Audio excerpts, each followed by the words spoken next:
Hey, this is Professor Triplet, and we're going to start hole cutting. So let's take a look at what we're going to do here. This is a three-quarter view that shows the major hole cuts. They're surprisingly all kind of in the same area, so uh, only one picture was needed to get all of this detail. So the first thing we're going to do is cut this one, and it is probably the most difficult one. And so if you know my style, I like to hit the difficult one first, and then the other ones seem easy. So let's go ahead and break down the shape that we have to cut. I'm going to go into Photoshop, and here I have basically a few layers. I'll go ahead and hide it, go through each one of these. So the first thing is like looking at this as a circle. So the 8-sided circle works well for cutting geometry. And then the next thing we have is like this extra kind of polygonal shape that will be tied into it. And then so I started drawing out the edges, and the edges, these are what I would call isolation edges. They're basically going to keep this hole isolated into one area of this lamp. All right, and then these are the basic edges that I want to cut in. Of course, they're going to be mirrored over here as well. And then we'll have some fencing. Now, I don't have this drawn out completely done or completely right the way I'm going to finish it. So eventually there will be a few more edges cut in here, and I'll show how to do that.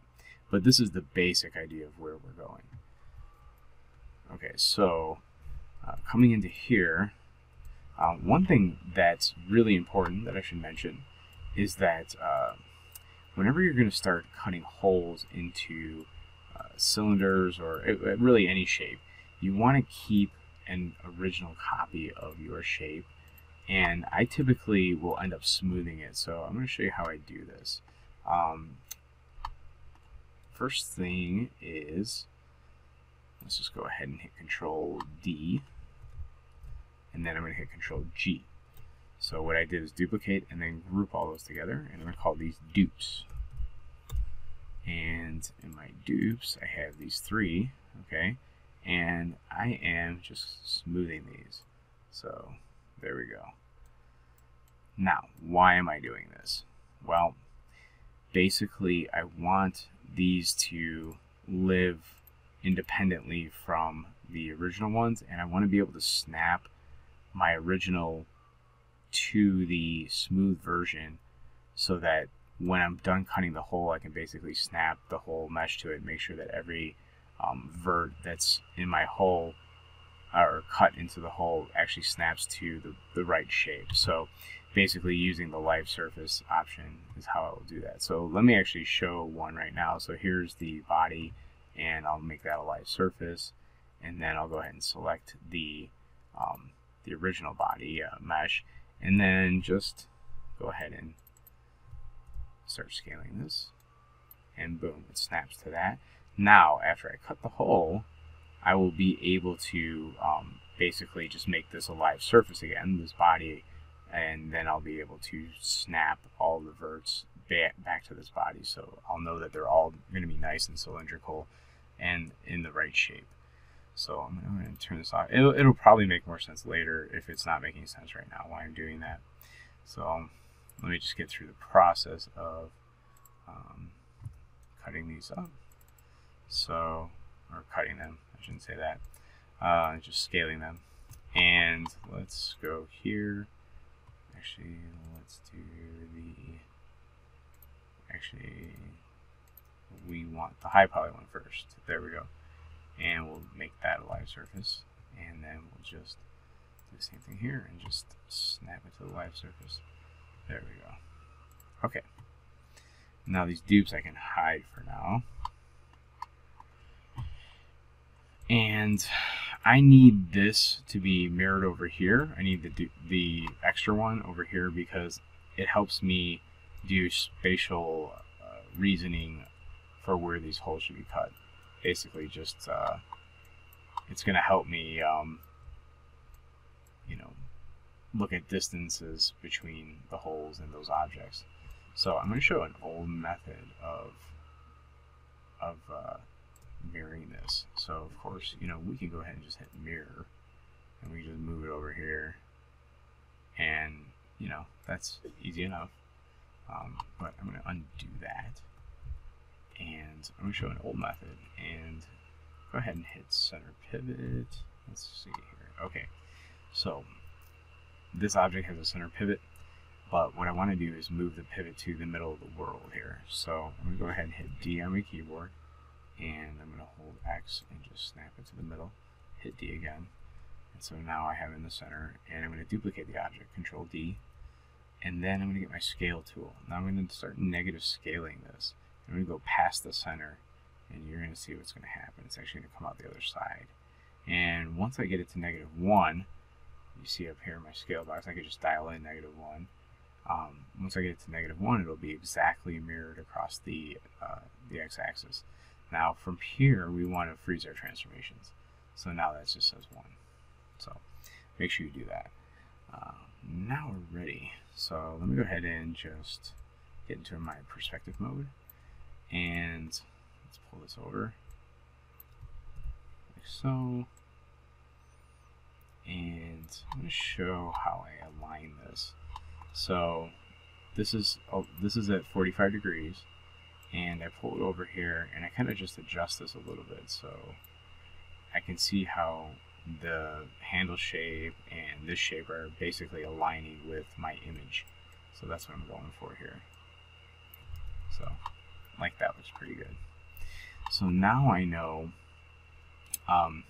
that this hole should be basically about right there. And these holes, I'll be able to see these later as well. So I can kind of see the relationship of this hole to this handle. So I'm going to move this off here for right now. And let's frame this. Now I know this is 40 feet or 45 degrees rotated, so I'm going to go ahead and just rotate it back 45. Okay. And then I'm going to go ahead and draw a curve that matches the shape. So let me go to the back view, and I'm going to go ahead and hide a bunch of stuff here so I don't want to see it. There we go. And I guess I can, let's make this a template or a reference. Alright. So now I'm looking in an orthographic view. I'm going to grab my Bezier curve, and I'm just going to draw this out, and then draw this one out here, like so.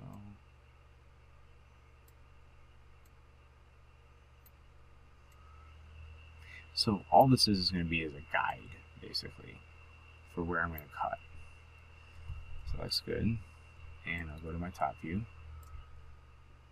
hit F to frame it. Okay, so it's right there in the center of the world. And I'm going to go ahead and hit center pivot so I can see where that's at. Let's hide the references. I'm going to pull it forward a little bit and hit Control D, duplicate it, move that back, and let's grab this one more time, pull that a little forward. Okay, select both of these, and then do a loft. Now I have my loft set already to polygons, so you can use the NURBS, but I have it set to polygons because I'm going to mirror it, and it makes it easier to do that. Okay, so I've got this thing here, and let's just get rid of these edges. They're just extra. And then I want to center pivot this. So center pivot. And I'm going to go ahead and hold V and snap right there, like so. And then hit D again. Alright, so I snap my pivot to the center, and now I just want to mirror. So I can use my mirror tool, make it in the negative, and there we go. That's pretty darn good. Okay, so it's not merging at this point, so I'm just going to go ahead and manually merge this, like so. There we go. I'm sure that's probably fine. Okay. Alright, so now what we need to do is we're just going to rotate this thing back 45 degrees. So you'll see how this works in a second. Let me pull out. Let's just get some stuff visible again. We need the side things and the handle and the body. So that should be it. And then here I'm gonna, so if I start pulling this through, you'll see how this works. Like, it's basically really close to where I had it rotated already, because it's just following a line with the reference that I had.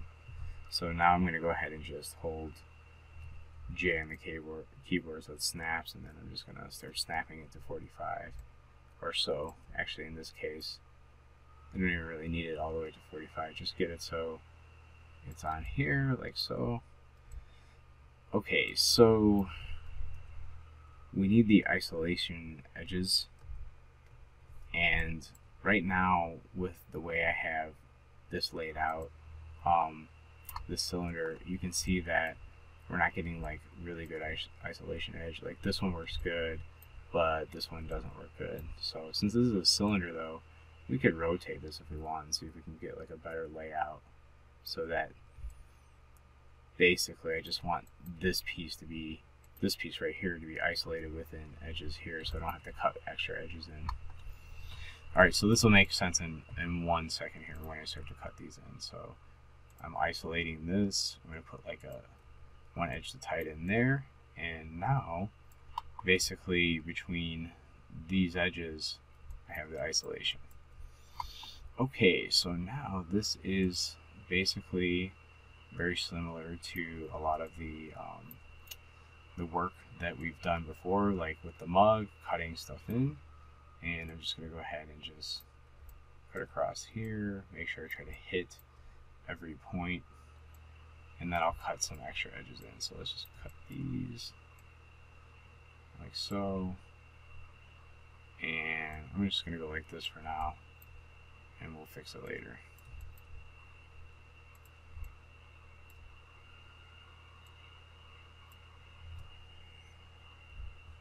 Alright.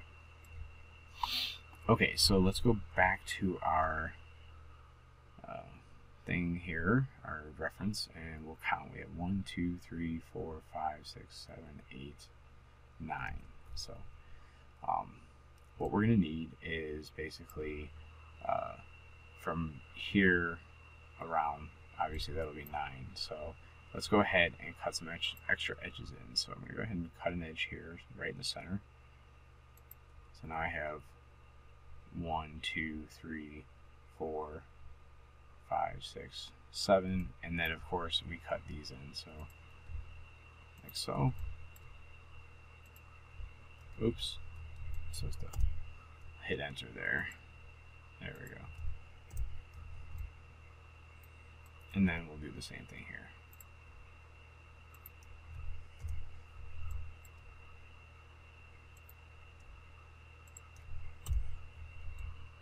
Okay, so what I can do here is go to my tool, do edge slide, and I can just slide this right out to just to the outside of this thing. Let me slide that up a little bit. And then, so what we want to do is, you can see these polygons are close together. That's going to cause some pinching. So what I'm going to do is actually, I'm going to balance these out, and I'm just going to slide this edge over. So let's just look at what we got there. Or if you don't want to do it that way, the other alternative is you could just lay in the edge right where you need it, like right at this apex here. So there. And it's really not an apex, it's actually going down, right at the valley. So there, just grab that whole loop and get rid of those. Okay, so we need this vert here, like so. Move that out. Same thing here, we're gonna move that in. These two will come down. Okay. Alright, so now let's just do that count again. 1. Oops. 2. So we should get to 9. And 9. There we go. So now we have all those holes cut. Now, these extra edges that I laid in, they will cause like a flat area. But that's why we have this original body that's smooth, and we'll snap these to the original body once we get this whole thing cut up and ready to go. Okay, so for right now, oh yeah, we didn't do this side. Let's get this one. Slide that up. Slide that up. Like so. That looks pretty good. And this you can angle this a little bit so it hits where you want, like on this apex. So just like that. So what I'm talking about is like right at the top of the curve. Okay. Let's move that down just a little bit, like so. Okay, so now we can actually select this. And we can delete these, so we don't have to look at them anymore. Let's see what happens when we just hit the smooth button. So let's just slide this up. So you can see we're basically getting the shape, but because we don't have any holding edges, it's losing that shape. You know, we're not getting these nice dips, and we want to get those. So let's go ahead and fix that. I'm gonna just hide that. Okay, so to do that, we need extra geometry, but we also don't want to mess up the shape of the cylinder. So this is where we do this a certain way. So I'll show you how we're going to go about this. These two areas dipping down and then this area right here are what we need to hold. You could say that we need to hold this one, but once we hold these two, it will actually support this because you'll have more verts closer together on either side. So let's get going. So the way I would do this is, oops, I don't like the mesh selected like that. Okay, there we go. That's better. All right, so I'm going to cut here, and I am going to cut there. Actually, I'm sorry, did that wrong. Let's restart that. All right, cut here, and then we're going to basically just start fencing now.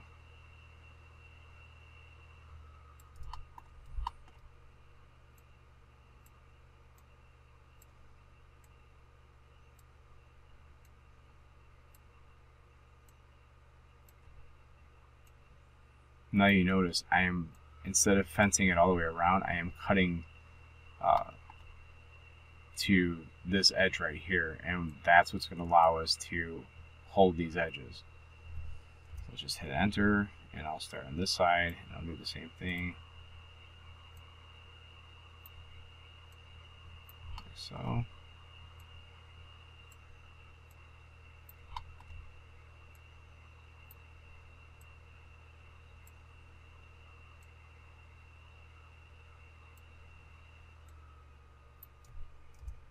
Enter, and then I'll do this one here.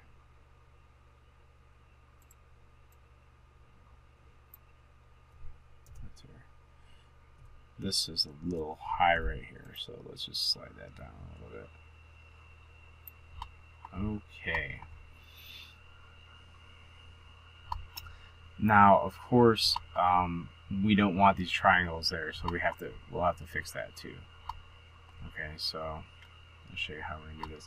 We're basically going to do 2 levels of fencing is how it works. Let's go ahead and just smooth this. You can see now it's starting to really hold its shape. It's starting to get better. And you can say, well, why not just leave it like that? Well, we don't want the triangles. We want it to look right. So let's go ahead though and cut in our second level of fencing. So now what I'm going to do here is just cut this in like so. Should have started over there, and then I'm going to do that over here as well. So just start here, and you'll see why in a second why I'm doing it this way. Because the rest of this will loop, so I just need to tie it into the rest of it. So I'll use my edge loop tool, insert edge loop, and I know I already have it equal edge distance. So if you don't know, that's this right here, equal edge distance, and I'll just click like that and let go, and it should be equal edge distance all the way around, and I'll do the same thing here. So there we go. And now all I have to do is cut this to this, or connect it any way you want. Like so.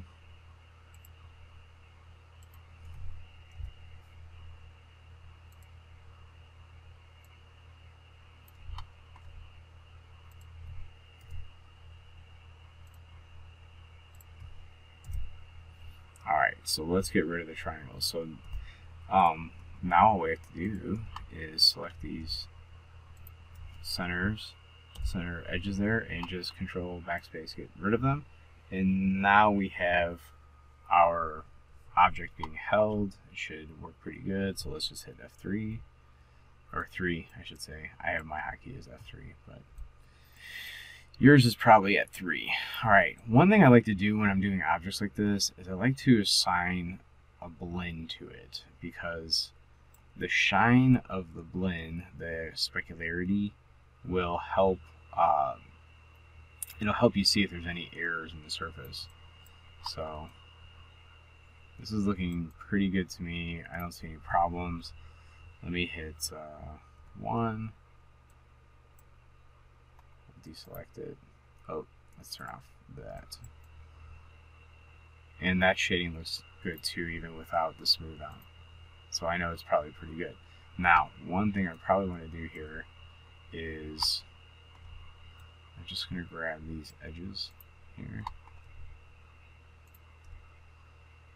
Let's turn off edge slide. I'm just going to slightly move them up a little bit. Get a nice curvature. And same right there, just slightly down.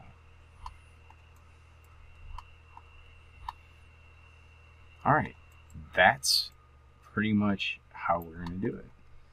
Now we just want to grab this. Let's extrude it in. There's one extrusion. And then you can just hit G. And click on this little blue icon here. Click on one of the scale things, and then just scale the middle one out a little bit. Just a little.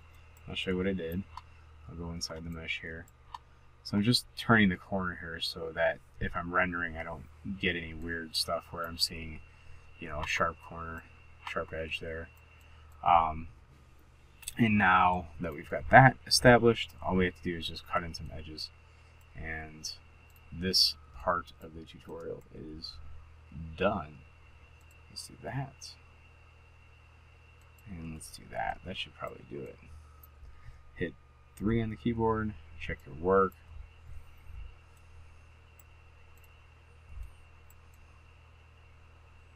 So I like to get that highlight on there and just see if it has any weird changes. And since it doesn't, I'm pretty good. Now, I skipped a step here, and let me show you how. Let me go back a step here. So I'm actually going to take this and I'll delete that. Actually, I'll just delete all of this. There we go. Now, we want to make sure this is perfectly smooth. Just pull out this body here. So pull it out, make that a live surface. Select the underlying shape, and then just watch what happens here when I snap it. So just grab the whole thing and just scale it slightly. And you can see what just happened. Let me do it one more time. There we go. So you can see it actually snapped right to the surface. And so that should be even better than it was before. So I can go ahead and turn that off, hide that, and now if I smooth this,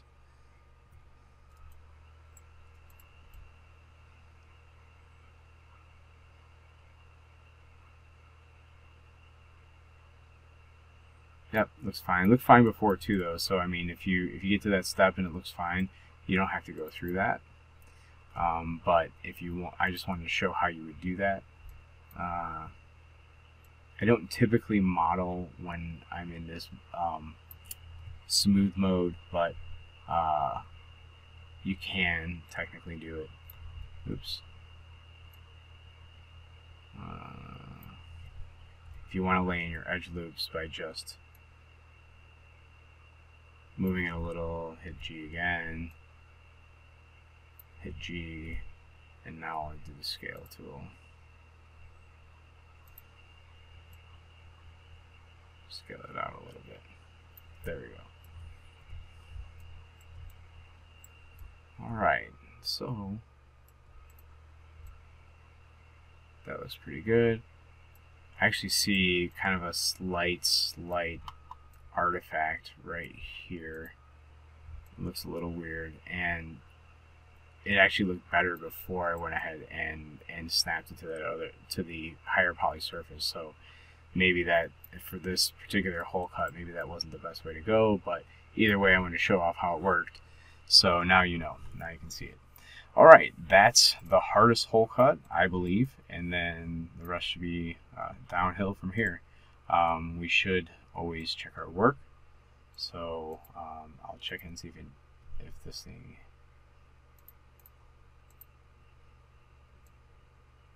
lines up. Hit F.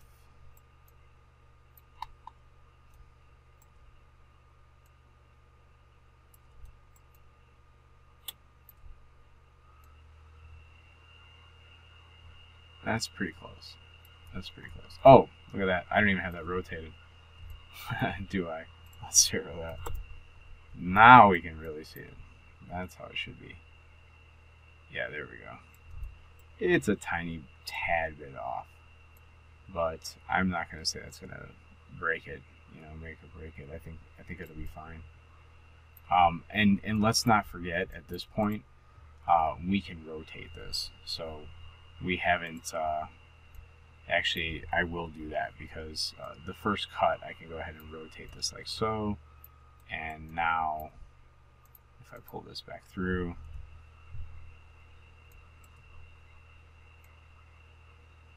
let's get it so it's just right. Now our subsequent cuts, we will not be able to rotate it like that because then it'll mess everything up. But for this one we can. So this is our freebie if we didn't cut it just in the right spot. Let's do it like that. There we go. Yeah, that looks good. Very nice. Okay, that's it for this tutorial, and happy cutting.